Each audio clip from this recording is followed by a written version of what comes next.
On a night like this, there was nothing Bill Buck needed more than a drink. He had laid in the thorny bushes for almost 2 hours, yet no signs of life anywhere. Not a single squirrel nor bird. At a time like this, even the song of a cicada would be welcome, yet it was silent. He rested his old Winchester on his forearm, a hot autumn wind blowing through the tall Texas pines and hitting his face, his hair rising with its coming. His legs were sore from lying in between the broken branches and crunchy leaves. He was sure his beard was full of bugs, yet he still laid there in the silly hope that it would come. It was Eliza Stewart who first told him about it. She had burst into Harry's bar, screaming about the biggest beast she had ever seen.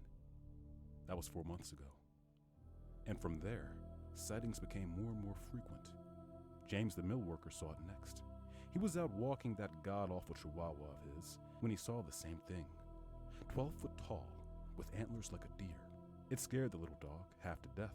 Now half the town had seen it, yet he did not really trust any of them, as they all said something different. Old Pete saw what looked like a lion, while Miss June from the preschool described a Sasquatch. He knew he had to see for himself when he heard about the missing kids.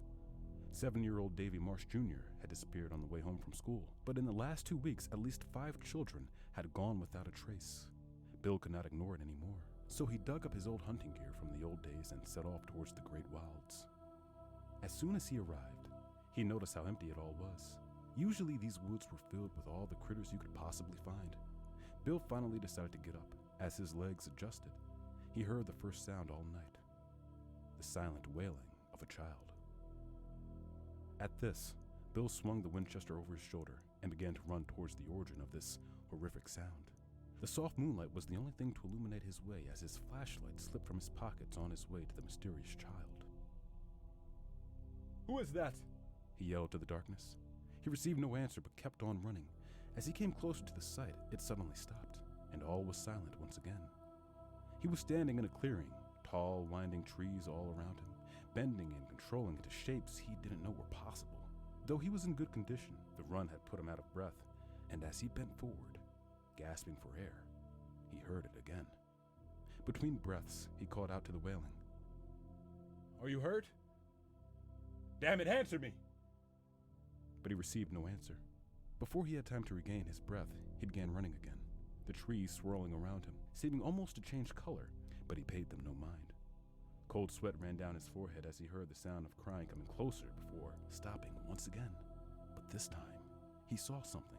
Lying at the foot of a tall and twisting pine tree, reaching the clouds, lay the mangled bodies of hundreds upon hundreds of critters, raccoons and squirrels, starlings and owls, all laid gutted upon the hard soil, intestines making a blanket around them. He could not take it anymore. The sick forced itself out of his dry throat as he emptied himself on the dirt. His bones felt weak, and he could feel his legs shaking like they never had before. Staggering to his feet, he began slowly making his way back. It was as if the moonlight itself changed color. Deep red light shone down and bathed the landscape in a crimson color. As trees entered the fields of vision, impelled upon the branches were animals of all kinds. A barn owl sat impaled upon the tree, while in another hung a deer, its antlers torn off its head. He pinched his arm, tore out his eyes, hoping to wake up, yet he never did. He heard a scream, though that might have been his own. The fear had fully overtaken him. At this point, and the only thing he could focus on were his feet, one in front of the other. From the depths, a sound began to echo, a deep rustling sound booming through the trees, like it was all around. At this point, Bill Buck finally saw an opening, and he departed the woods. He arrived at the precipice of a cliff. Before him stretched lands unnatural and unholy, trees growing from saplings to fully grown in a couple of seconds. The booming noise came to a stop as a sense of calm overtook Bill's mind.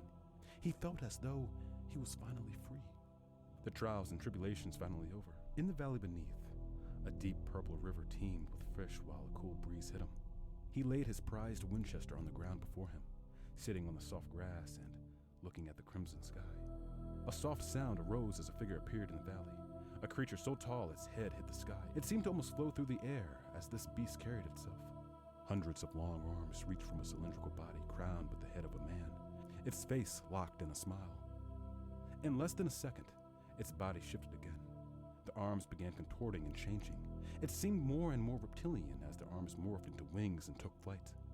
The beating of wings overtook all else as its body shifted again, strange and eternal. Bill blinked only for a second, and thus it was in front of him, a wall of eyes, all in different colors that seemed to almost rotate around, fascinated with him.